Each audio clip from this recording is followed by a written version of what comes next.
Oke, halo semuanya. Eh, Perkenalkan, aku Luna.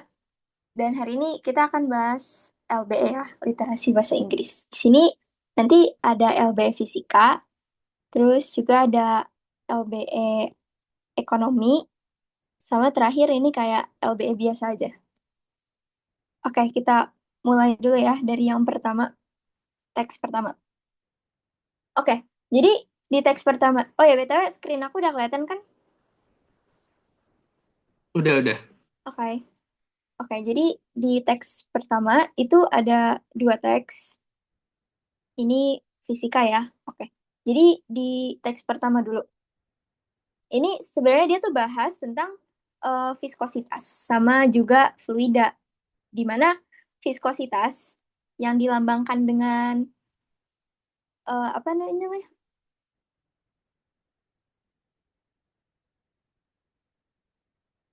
Eta. Oke, sorry, aku lupa. Ini disebutnya eta ya, guys. Itu merupakan kayak suatu hal yang fundamental dari sebuah fluida yang menggambarkan kayak gesekan internal antara flowing layers atau lapisan yang mengalir gitu. Nah, di sini kita juga punya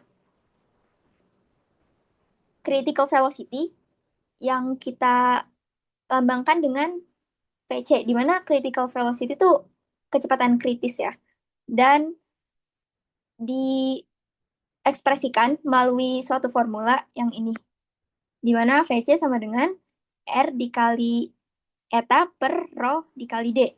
Nah, di sini ada deskripsinya nih.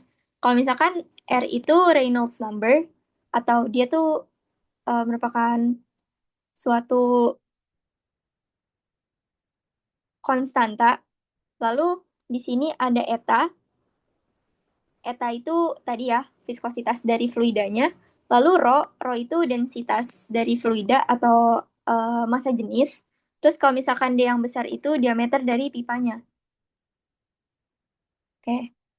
Nah, disebutin juga di sini. Katanya di kebanyakan liquida itu viskositas akan eh, viskositas itu akan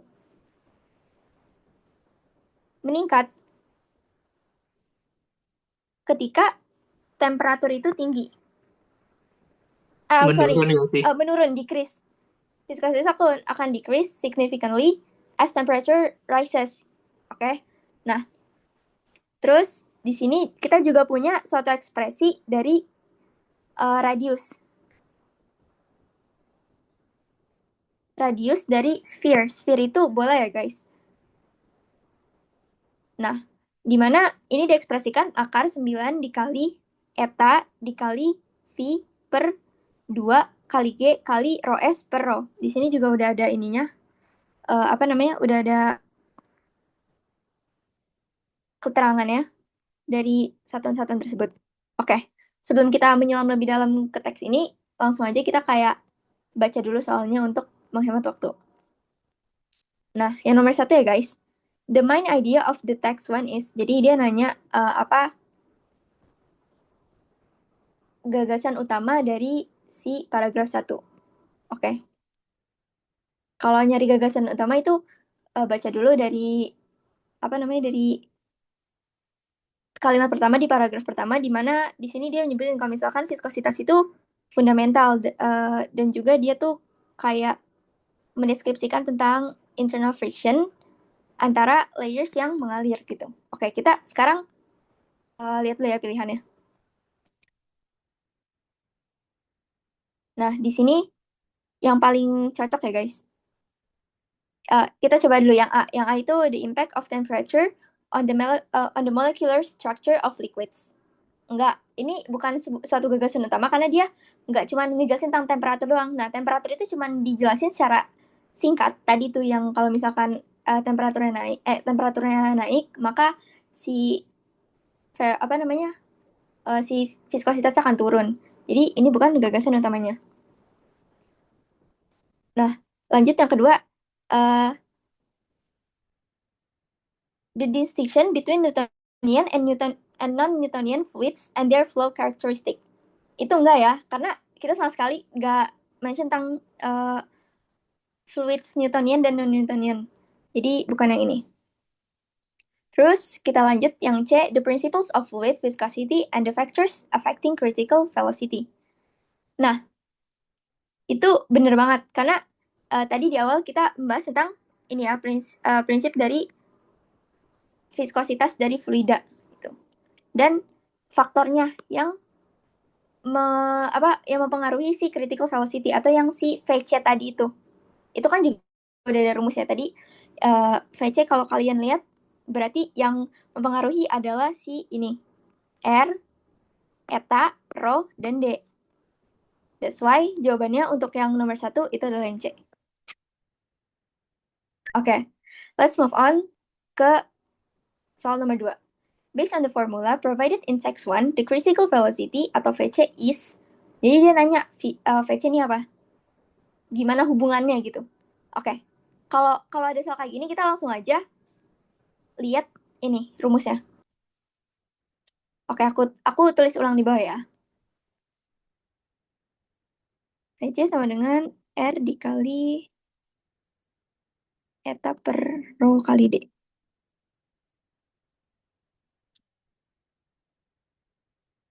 Oke, sekarang kita lihat pilihannya. Yang A, directly proportional to the density atau zero of the fluid. Nah, kalau kalian lihat di sini, wait, ini antara si VC dengan zero, itu dia berbanding terbalik kan? Jadi, dia bukan directly proportional. Jadi, yang A salah. Nah, yang B, inversely proportional to the Reynolds number. Ini VC, ini Reynolds number. Dia tuh di ruas kanan ruas kiri sama-sama di atas. Jadi dia tuh harusnya directly proportional. Yang B juga salah. Sekarang kita ke yang C, directly proportional to the viscosity. Ini VC, viskositas itu tadi eta ya yang ini. Dia dua ruas berbeda dia sama-sama di atas. That's why dia tuh berbanding lurus. Nah, itu kenapa jawabannya untuk yang nomor 2 ini adalah yang C. Oke. Aman sampai sini nomor 1 sama nomor 2. Oke. Kalau aman, kita lanjut ke yang nomor 3. According to the relationship in text 1, if the diameter of the pipe atau D besar is increased while other variables stay constant, the critical velocity will. Oke, ini juga kita lihat dari rumus yang udah aku tulis di sini ya. Katanya diameternya diperbesar nih. Ini nambah. Sementara sisanya konstan. Nah, dia kan berbanding terbalik ya guys. Kalau misalkan berbanding terbalik, si diameter membesar, maka si VC-nya akan mengecil. Intinya kayak gitu. Jadi, misalkan aja nih, awalnya misalkan kita anggap aja ini nilainya 1/1 gitu. Terus tiba-tiba diameternya kita ubah nih, kita naikin jadi 2. Berarti kan 1/2 jadinya. Dengan asumsi variabel lain itu tetap antara 1 sama setengah, of course lebih kecil setengah kan. Ini nilai VC ya.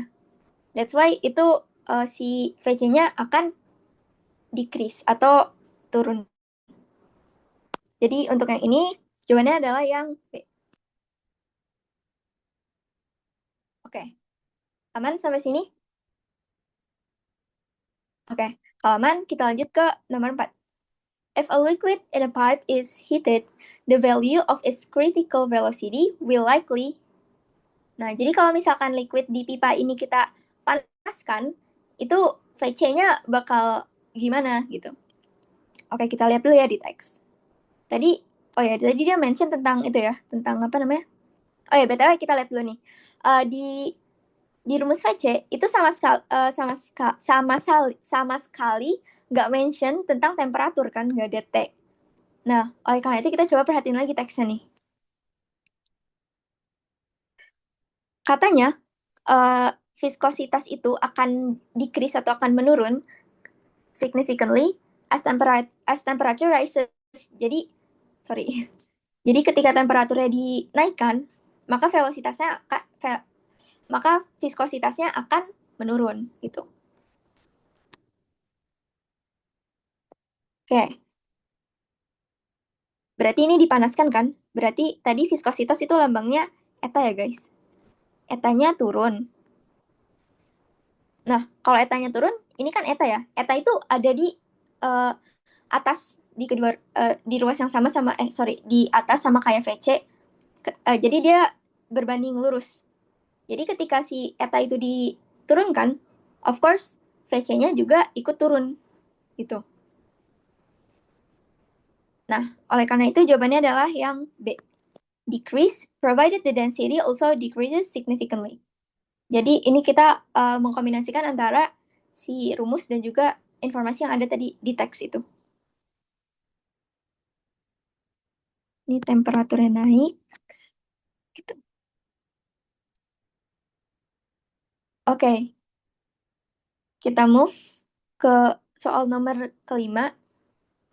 Di sini ditanya, the relationship between pressure and object's firmness in text 2 is the same as the relationship between. Nah, kalau gitu kita move ke, kita baca yang teks dulu ya. Nah, di teks 2 ini, dia ngebahas tentang oblek guys. Tau kan oblek yang kalau misalkan kalian ituin campuran tepung tapioka sama air, jadinya kayak oblek gitu.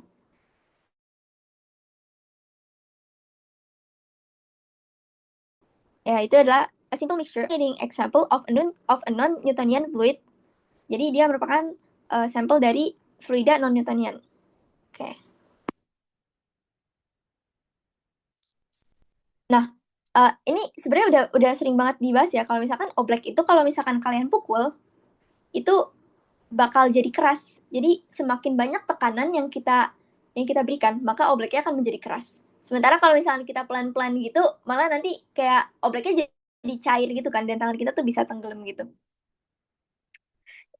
Nih, kalau misalkan kalian nggak tahu, kalian bisa lihat di sini ya. Nih, object behaves like a solid when a sudden force is applied to it. Oke. Okay? Berarti untuk yang soal nomor 5, berarti kan kalau misalkan pressure-nya dinaikin, maka firmness-nya atau kayak kepadatannya itu juga ikut naik. Berarti dia kayak berbanding apa?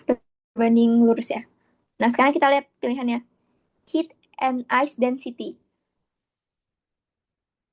Nah, kalau misalkan heat panasnya kita naikin, temperaturnya kita naikin, kepadatan S-nya jadi mencair dong. That's why ice density-nya bakal turun. Jadi jawabannya bukan yang A. Karena dia berbanding terbalik. Lanjut, brake pressure and car speed. Jadi si tekanan dari rem dan juga kecepatan mobil. Nah, ketika rem itu semakin keras, kayak kita semakin dalam nginjek rem, itu of course car speednya bakal lebih rendah, bakal lebih slow gitu. That's why ini juga berbanding terbalik. Ini bukan jawabannya. Oke, sekarang yang C. Study time and test scores. Ini dengan asumsi ketika study time kita itu naik, kayak kita tuh rajin gitu. Of course, kita akan lebih berpengalaman, ilmu kita lebih banyak, dan test scores kita akan meningkat juga. Gitu. Jadi, yang ini berbanding lurus. That's why jawabannya yang C. Tuh. Kalau distance and signal strength, itu kalian pakai wifi, semakin kalian jauh dari sumber wifi-nya, dari providernya, of course makin lemah dong sinyalnya. Makanya ini juga berbanding terbalik. Kalau altitude and oxygen levels, kayak misalkan di Gunung Everest itu kan udah sampai atas itu, kalau makin ke atas kayak kita butuh tabung oksigen, karena di atas itu oksigen levelsnya itu akan menurun. Ini juga dia berbanding terbalik. Semakin tinggi altitude, semakin turun juga si oxygen levels. Oke, jadi yang 5 jawabannya C, guys. Oke, kita lanjut ke soal nomor 6. Di 6 ini, kita ditanya, which of the following is the best restatement of the sentence? Ini kita disuruh untuk nge-restate atau menyatakan ulang gitu. This occurs because the large starch particles do not have time to move out of the way, causing them to jam together and create a temporary regrid structure. Jadi hal ini terjadi karena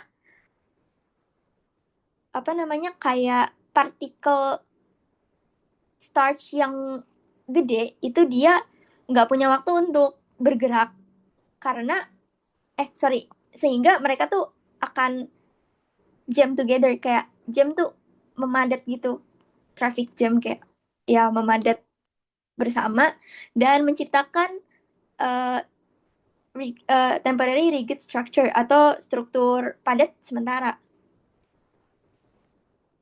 Oke, kita langsung aja ke pilihannya.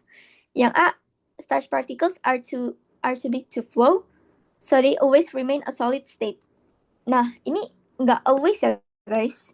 Ini hanya temporary di sini. Itu salah. Yang B, the sudden force prevents particles from shifting, leading them to clump into a firm form. Iya, ini bener banget. Karena dia tuh kayak cuman pakai sinonimnya gitu doang. Jadi ketika sudden force ketika ada force mendadak atau apa sih namanya, gaya mendadak, itu si partikel dia mencegah partikelnya untuk berpindah-pindah gitu, sehingga dia tuh bakal menjadi padat. Oke, jadi jawabannya yang B. Nanti kalau di UTBK, kalau kalian udah yakin jawabannya yang B, yang lainnya nggak usah dicek gitu. Tapi karena ini untuk belajar, kita cek ya. Yang C, yang ini oblate becomes a solid because the water evaporates quickly under high pressure. Ini sama sekali kita nggak ada mention tentang water evaporasi air. Lanjut, rigid structure are formed when starch particles are given enough time to align. Justru enggak ya guys, ini dia do not have time. Jadi ini bukan enough time. Lanjut, moving starch particles out of the way is the only method to keep the fluids liquid.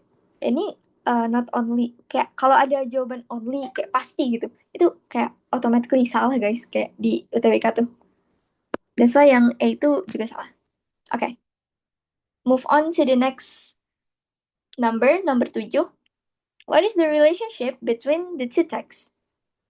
Jadi apa hubungan dari teks 1 sama teks 2? Oke. Kalau kalian tadi tadi udah dibahas berkali-kali, kalau misalkan yang atas tuh tentang viskositas, fluida, dan ada rumus-rumusnya. Sementara teks 2 tuh dia tuh bahas tentang oblek. Oke, kita baca pilihannya yang A. The text 1 explains general theory of fluid viscosity. Nah, itu bener ya, guys. Lalu, while text 2 provides a specific example of a fluid that behaves unusually. Jadi, memberikan suatu contoh spesifik tentang fluida yang nggak biasa gitu. Yang, yang nggak biasa. Nah, kalau misalnya kita lihat di teks pertama, wait, let me see. Nih, di sini kan dia bilang, kalau misalkan example of a non-Newtonian fluid that defies the standard rules of viscosity. Jadi kayak dia menyalahi atau kayak tidak sesuai dengan si rules utama dari viskositas gitu. Jadi it's unusual things.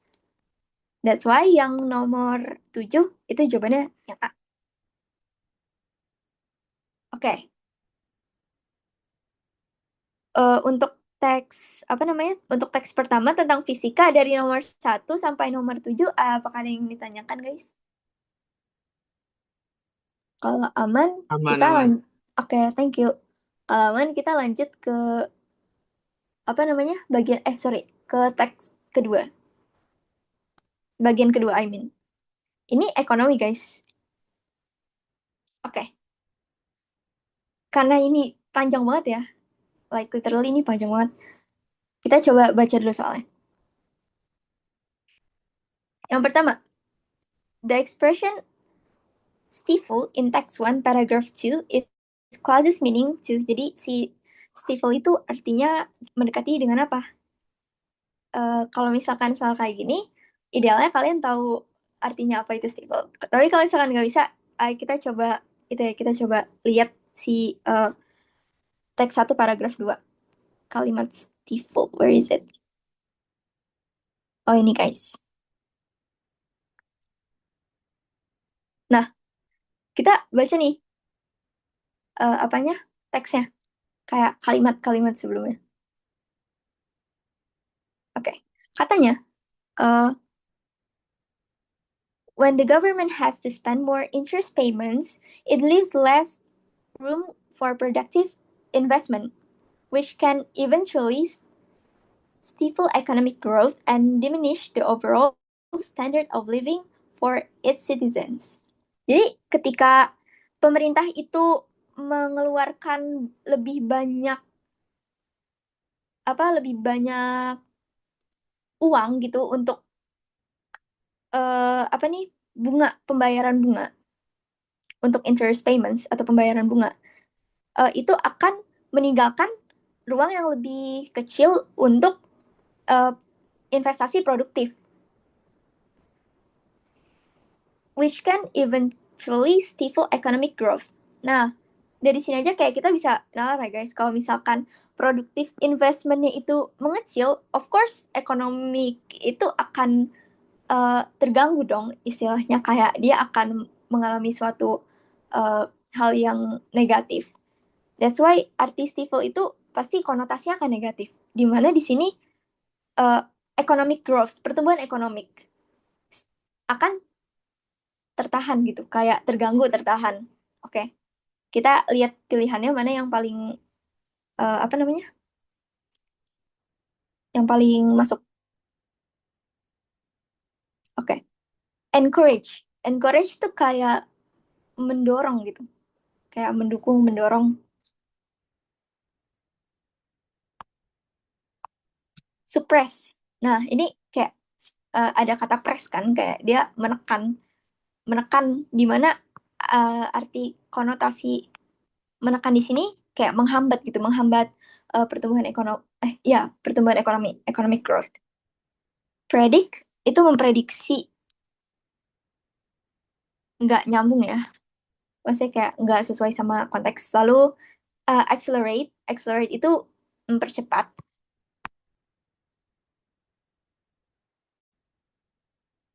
Yang itu evaluate atau mengevaluasi. Oke, that's why yang ini adalah jawabannya suppress, menekan. Yang konotasinya negatif gitu. Oke, kita lanjut ke nomor 9. The purpose of text 2 is to. Nah, di sini kita apa namanya, akan menuju ke teks 2 ya.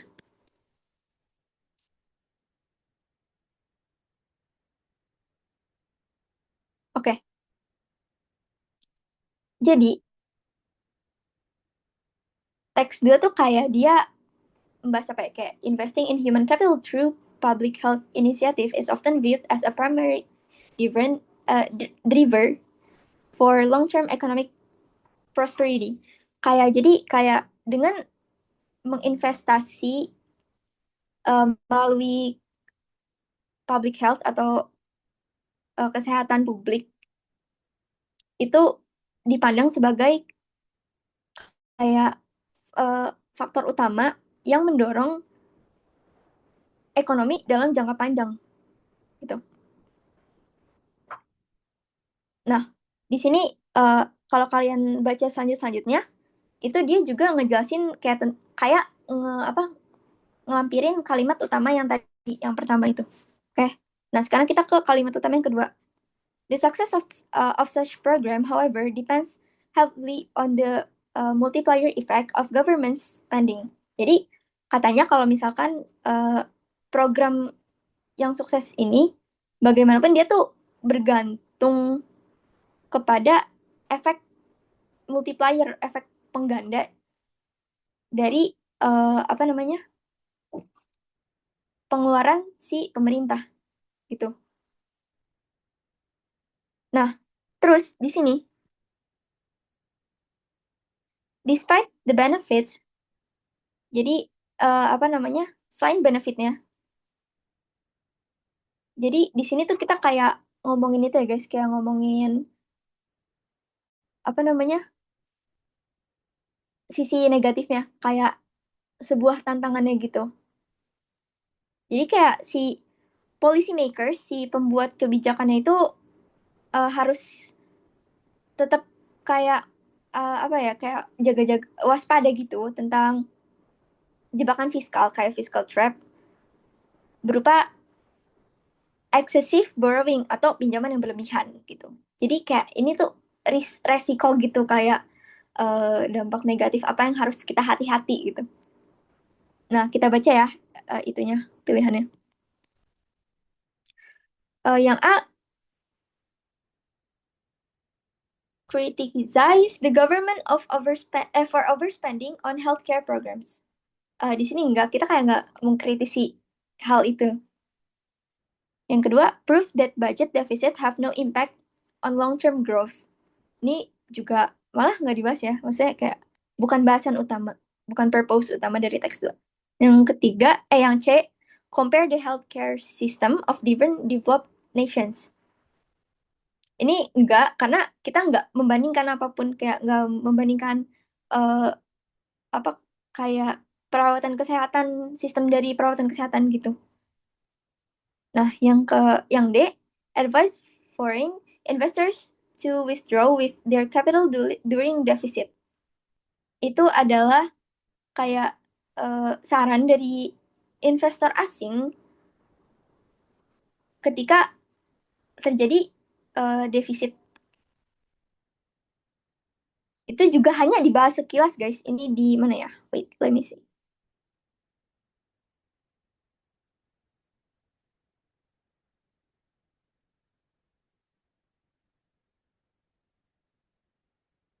Oh, I'm sorry. Itu justru dibahasnya di paragraf pertama, guys. Yang ini, yang D. Nah, yang E.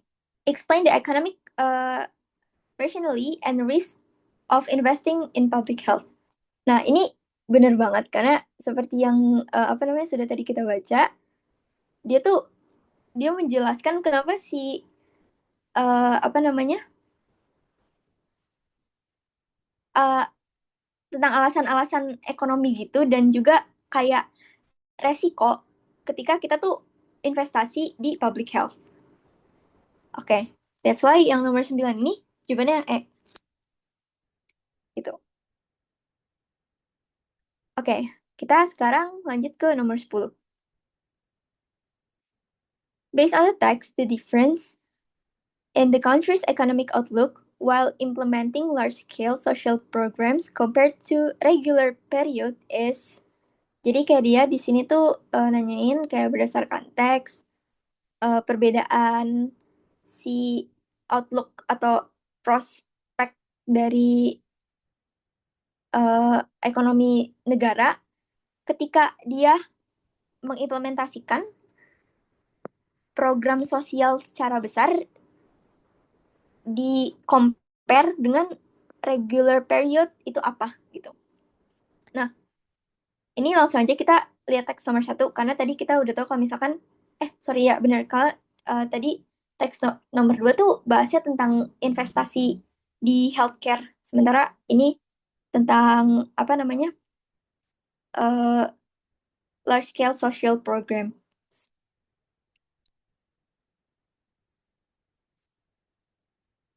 Nah, kita lihat teks 1.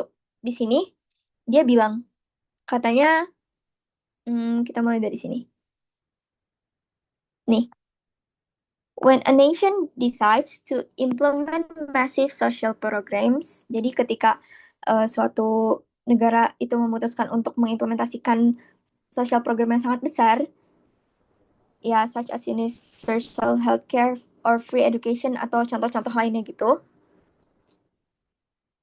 itu it must grapple with the reality of fiscal sustainability.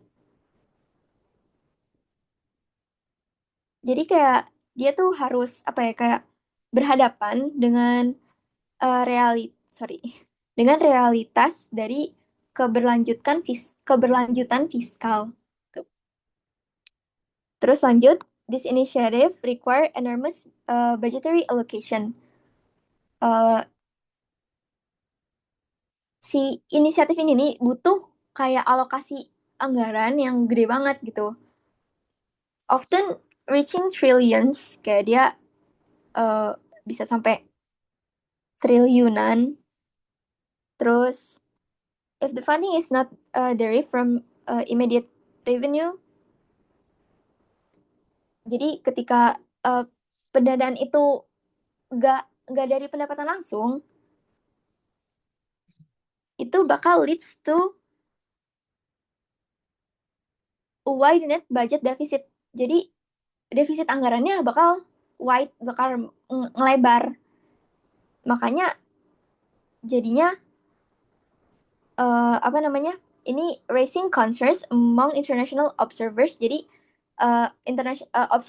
observer atau si pengamat internasional itu jadi khawatir gitu tentang long term stability of the country's financial health. Jadi tentang keberlanjutannya gitu.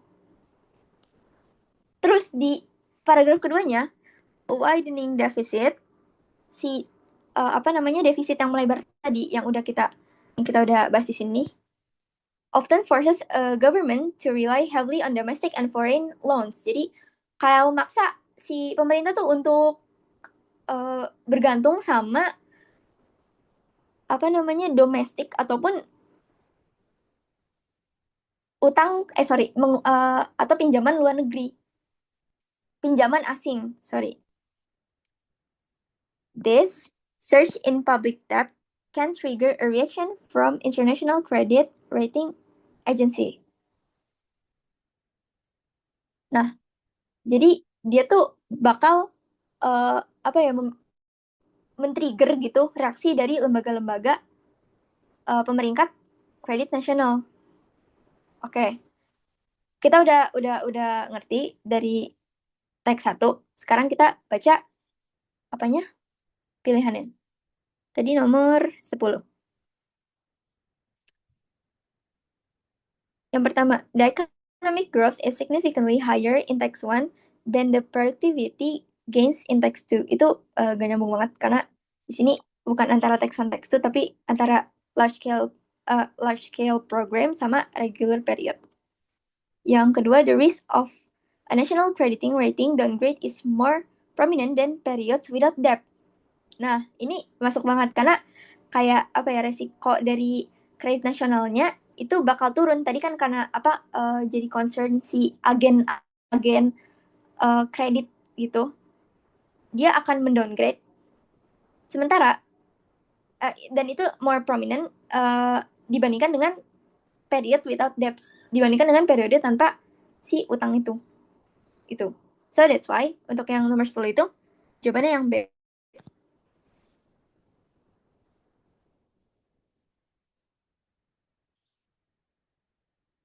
Apakah di sini ada yang ingin ditanya?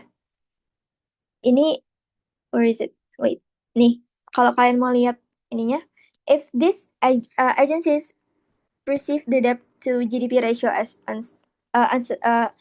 unsustainability, they may downgrade the nation's credit rating. Jadi ketika agensi itu kayak ngelihat kalau misalkan GDP rasionya itu nggak berkelanjutan, itu bakal menurunkan si rating dari nation's creditnya. Dan itu berawal mula dari yang tadi kita bahas di sini. When a national decides to implement massive social program. Nyambungnya ke sini. Gitu. Oke. Karena nggak ada pertanyaan, kita lanjut ke nomor 11. Di 11 ini ditanyain according to the text, what macroeconomic concept supports the idea that social spending can improve public welfare. Jadi berdasarkan teks, konsep makroekonomi apa nih yang ngedukung gagasan kalau misalkan pengeluaran sosial itu malah bisa meningkatkan kesejahteraan masyarakat. Nah, karena di sini ada kata kunci makroekonomi, kita cari mana teks yang punya kata kunci tersebut. Kebetulan yang punya tuh si teks kedua nih. Dia membahas tentang makroekonomik.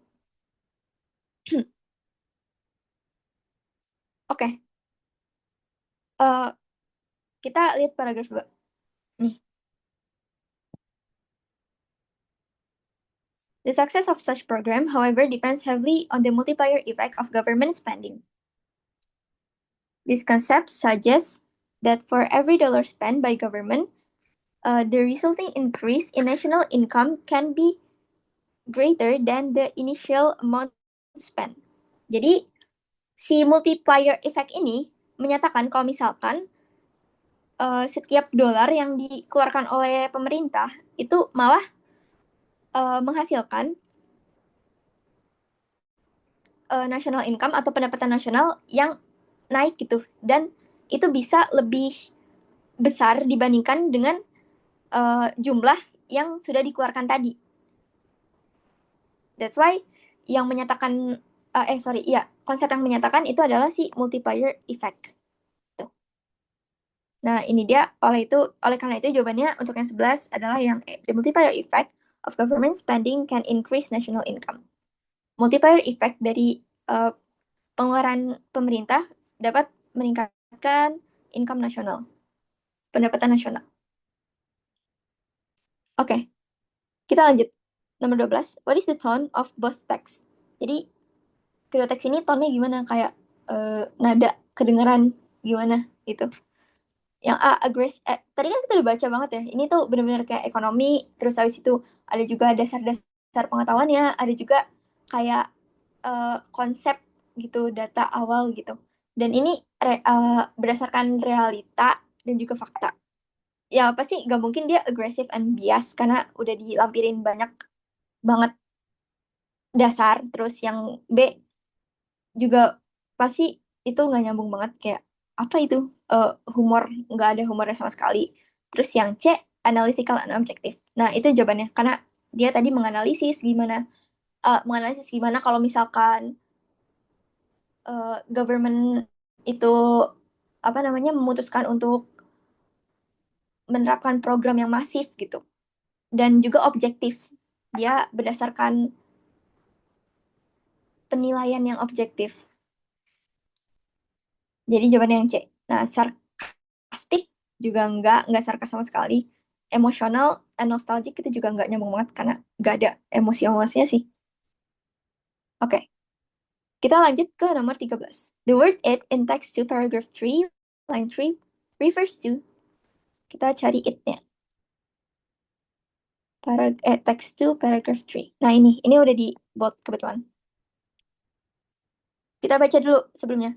If a government fails to balance its social ambitions with realistic revenue streams, it risks creating an inflationary environment that erodes the purchasing power of the very people it intends to help. Jadi, jika si government, pemerintah itu gagal untuk nyeimbangin si social ambition, ambisi sosial dengan kayak aliran pendapatan yang realistis gitu. Kayak revenue stream yang realistis, itu it berisiko untuk menciptakan lingkungan inflasi yang erosi, mengikis gitu, kayak terkikis, mengikis. Nah, di sini langsung aja, di sebelumnya dia kan uh, apa? Di sini ada government as a subject gitu. Terus di sini ada koma.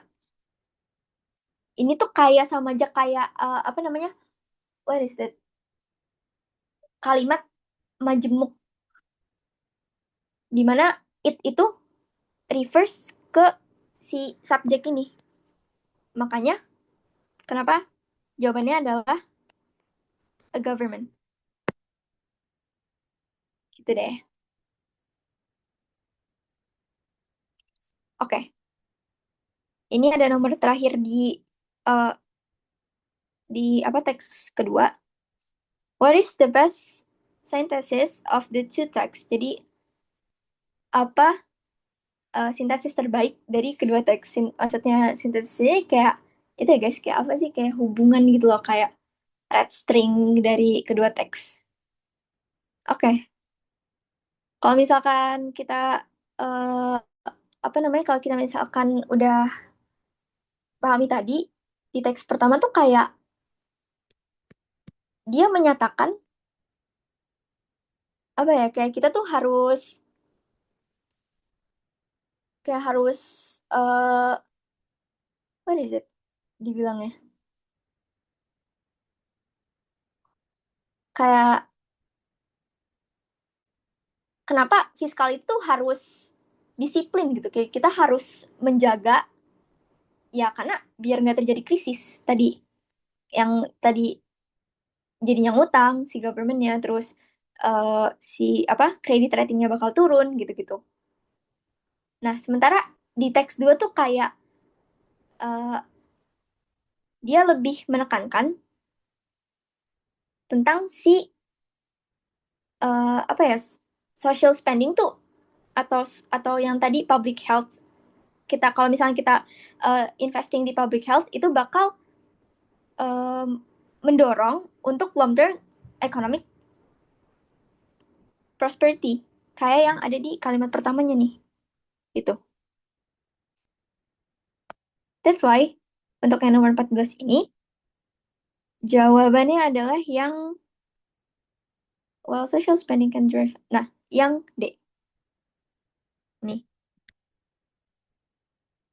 dimana ini yang yang kalimat yang kalimat awal itu untuk merepresentasikan si paragraf 2, yang ini untuk si paragraf 1 tuh.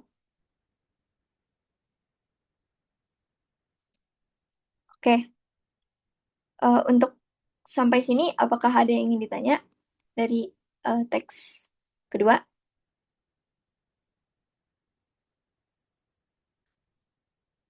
Oke, oke. Eh, Coba yang nomor 14 ini kita review yang A sampai E-nya, kayak kenapa enggak itu.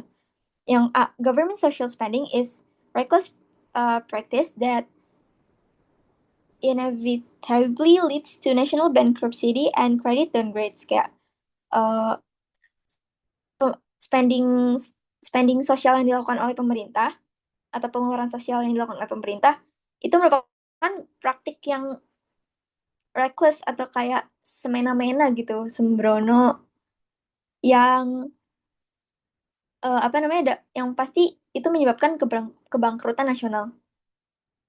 Nah ini nggak pasti ya guys. Dan ini juga bukan kayak reckless practice. Dan di yang apa, dan di teks kedua tadi kan dibilang kalau misalkan si government social spending justru dia bikin multiplier effect. Jadi justru malah bikin income nasional tuh meningkat gitu. Gitu. Terus yang kedua, ini foreign investors are primarily obstacle to achieving a healthy population and a stable domestic market. Jadi investor asing itu kayak adalah hambatan utama gitu untuk mencapai populasi yang sehat dan pasar domestik yang stabil. Nah, kalau misalkan kalian lihat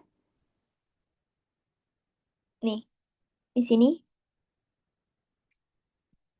tuh, while the opinions of foreign investors provide a necessary check of government spending, justru malah dengan adanya opini dari si investor asing itu nge-provide, menyediakan kayak eh, cek cek kayak apa sih, kayak pemeriksaan ke pengeluaran si government, justru positif dong dampaknya.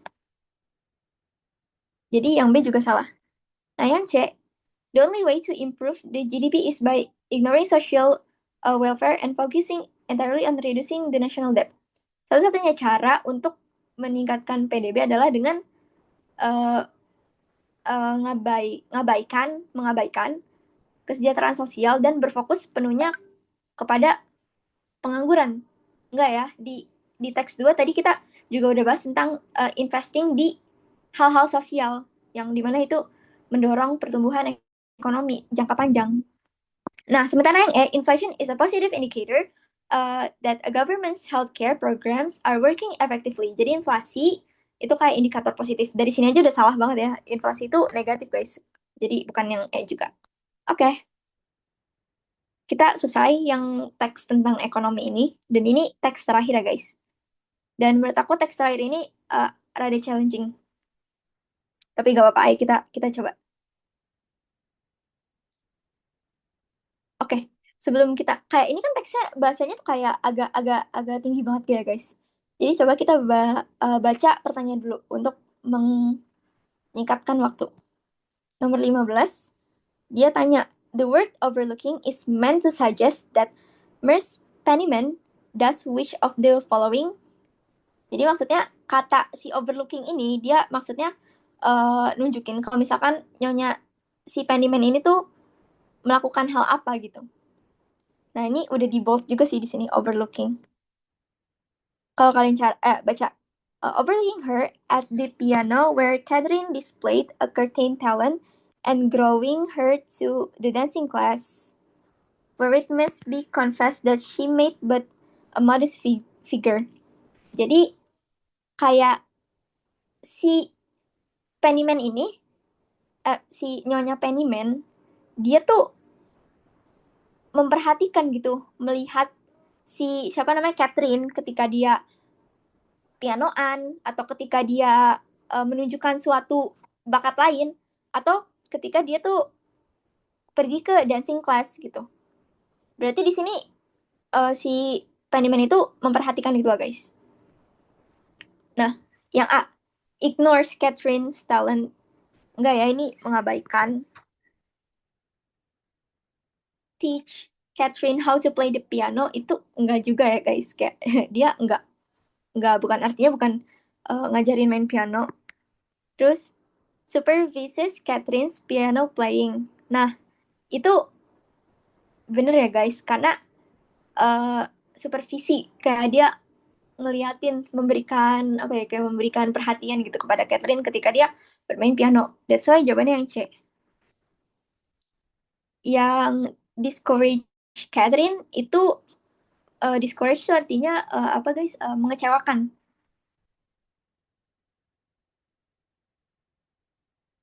Terus yang E hires Catherine's tutor itu juga nggak nyambung, nggak ada tutor-tutoran. That's why jawabannya yang C untuk nomor 15. Oke, next move on to nomor 16. Which of the following does Miss Penniman use metaphorically to talk about her influence on Catherine? Jadi mana dari pilihan-pilihan di bawah ini tuh yang digunakan oleh si Nyonya Pennyman untuk secara metaforis itu tuh berbicara tentang influential Catherine atau seberapa gue tuh pengaruh banget sih ke Catherine gitu. Maksudnya metaphorically itu kayak ungkapan gitu, kayak ungkapan atau kiasan gitu.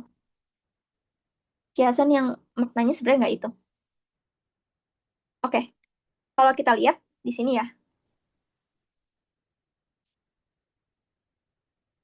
Wait, let me see.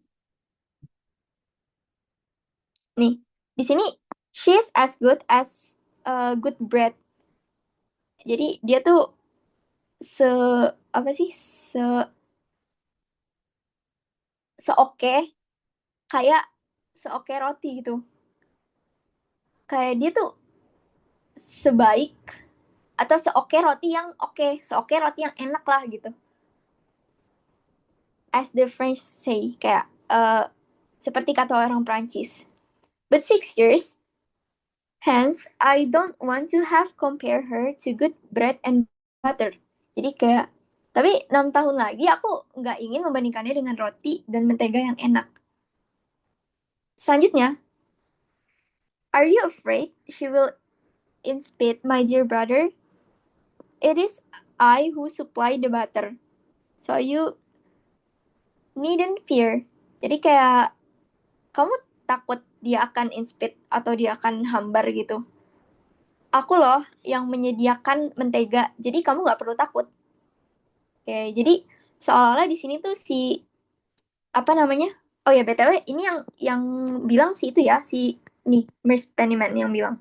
Si Merce Pennyman tuh bilang kalau misalkan dia tuh adalah butter di hidupnya si Catherine.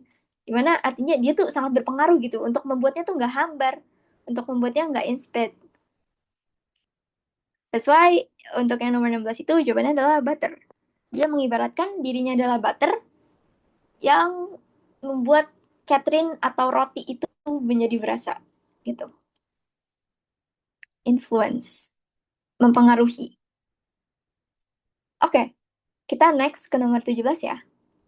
What does the author imply by the term it must be confessed that she made but a modest figure di line 25 sampai 28. Jadi kayak uh, apa yang pengen disampaikan oleh author gitu, yang tersiratnya lah istilahnya, dengan dia mengatakan harus diakui kalau misalkan dia tuh hanya apa ya kayak punya modest figure, kayak sederhana, dia tuh penampilannya sederhana. Nah, kalau kita lihat di sini konteksnya, di sini ya, kita bedain warnanya. Nih, and going with her to the dancing class where it must be confessed that she made but a modest figure. Jadi, di sini konteksnya adalah ngomongin ketika dia tuh sedang ada di dancing class. Nah, dan ketika dia di dancing class itu dia tuh modest, kayak uh, biasa aja gitu, kayak simple, bukan yang apa namanya terhighlight atau jago banget. That's why untuk yang nomor 17 ini adalah ini yang E. Catherine was just an average dancer. Jadi dia hanya dancer yang modest, yang biasa aja gitu. Oke, aman kan untuk nomor 17? Kalau gitu kita lanjut ke nomor 18. The narrative tone in the above piece can best be described as dari tulisan naratif di atas itu tone-nya apa? Kayak tone-nya digambarkan paling tepat sebagai apa? Oke, jadi kalau kita lihat di sini ya, jadi di sini tuh sebenarnya konteksnya eh kayak bilang si Catherine nih, si Catherine ini tuh apa ya, kayak oke, jadi Catherine nih ini sebenarnya ada di novel gitu guys. Di cerita atau novel apa gitu, tapi intinya kayak si Miss Pennyman ini dia tuh ngaku banget kalau misalkan dia tuh berjasa banget atau in, nge apa ya, berpengaruh banget sama kehidupannya si Catherine gitu. Dimana Catherine tuh digambarkan di sini sebagai orang yang kayak nggak punya apa namanya talent gitu, dan itu modest biasa aja. Nah, tapi di akhir ini kalau kalian lihat ini dia ngedeskripsiin si Merce Pennyman. Pennyman ya, katanya Merce Pennyman was a tall, thin, fair, rather faded woman. Katanya dia tinggi, kurus, kulitnya cerah, pucat. Terus katanya perfectly amiable disposition, di mana wataknya tuh gak ramah, high standard of gentility, atau dia tuh standar kesopanannya tinggi, a taste for light literature, kayak selera terhadap sastranya ringan, terus ya dan mendeskripsikan yang lain-lain. Dan di sini dia bilang katanya dia foolish dan lain-lain. Dimana untuk yang di pilihan ini melodramatic itu enggak ya guys. Dia enggak apa ya, enggak kayak melampirkan, bukan mengasih emosi yang berlebihan gitu, yang dramatis banget. Ini kayak dramatis banget harusnya. Itu enggak. Nah, untuk yang ironic, ironis gitu, itu tuh kayak dia eh sebenarnya sama gitu, sama kayak sardonic. Sardonic tuh tapi kayak dia tuh ngekritisi, tapi kejam banget, kasar banget gitu. Sementara ironic tuh kayak ejekan aja gitu, ejekan ironis gitu. Kayak kalau sardonic tuh kayak lebih yang parah gitu, kayak ngehinanya. Kalau didaktik dari kata apa namanya diktator gitu, kayak mengajari, menggurui gitu. Enggak ya, ini kayak ini enggak ada menggurui sama sekali. Dan terakhir, observant atau mengamati. Nah, kalau dari yang kita baca, itu si penulisnya itu bener-bener kayak mengamati banget kan guys. Kayak gimana si Merce Pennyman, terus juga eh, gimana si Catherine, dan juga detail-detailnya gitu. That's why ini tuh disajikan secara observant. Yang Oke, kita lanjut ke nomor 19. Tinggal dua nomor lagi. The narrative point of view in the above passage is that of a. Jadi cerita di atas itu diceritain dengan point of view apa, POV apa. Kalau kita lihat di sini, ini ada kalimat langsung ya, kalimat langsung. Terus di sini ada ask doctor, terus juga ada the doctor said, terus ada juga she then inquired, kayak bertanya gitu. Nah, sehingga di sini diceritakan sebagai penulisnya adalah orang ketiga of course. Karena dia nyeritain uh, apa dari POV kata dia gitu. Kata dia bertanya, terus ada tanda petik langsung. That's why ini yang third person. The last one guys. In this context, adult in line 34 most nearly means, jadi si apa namanya, kata adult di line 34 itu paling deket meaningnya dengan apa? Itu sama kayak tadi. Idealnya kita tahu ini apa. Tapi kalau nggak tahu, coba kita baca ya. Nih, adult. Ini belum di bold. Oke, di sini dia bilang katanya, she was sentimental. She had a passion for little secrets and mysteries. A very innocent passion for her secrets had hitherto always been as unpractical as adult X. Jadi di sini kayak dia tuh bilang dia sentimental, terus punya hasrat untuk rahasia kecil dan misteri. Nah, hasrat yang sangat polos.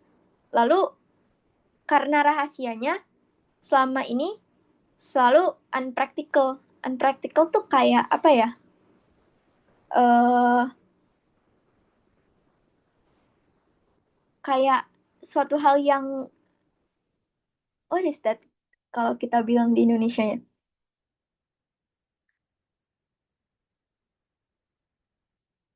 eh kayak rahasia yang disimpan oleh si Pennyman ini tuh gak gak ngaruh gitu, gak ngaruh, gak ada kegunaannya, unpractical. That's why as adult X itu, adult X pasti telur yang nggak bisa diapa-apain, yang nggak bisa dimakan, yang nggak bisa dikonsumsi gitu. Nah, makanya kalau kita pakai nalar di sini, adult X adalah telur busuk gitu, kayak rotten eggs. Jadi jawabannya adalah rotten. Jadi unpractical, tidak berguna, diibaratkan sebagai rotten egg yang tidak bisa kita konsumsi atau kita makan. Gitu. Oke, kita udah selesai bahas uh, 20 soal dan waktunya pas banget nih. Tadi kita mulai berapa, 19.37, kita selesai 20.37, 36 sekarang. Dari ini semua apakah ada yang ditanya guys, dari nomor 1 sampai nomor 20? Aman Lun. Oke, kalau aman, aku stop share screen ya guys. Thank you yang udah datang. Aku mohon maaf kalau ada yang salah. Makasih Luna. Iya.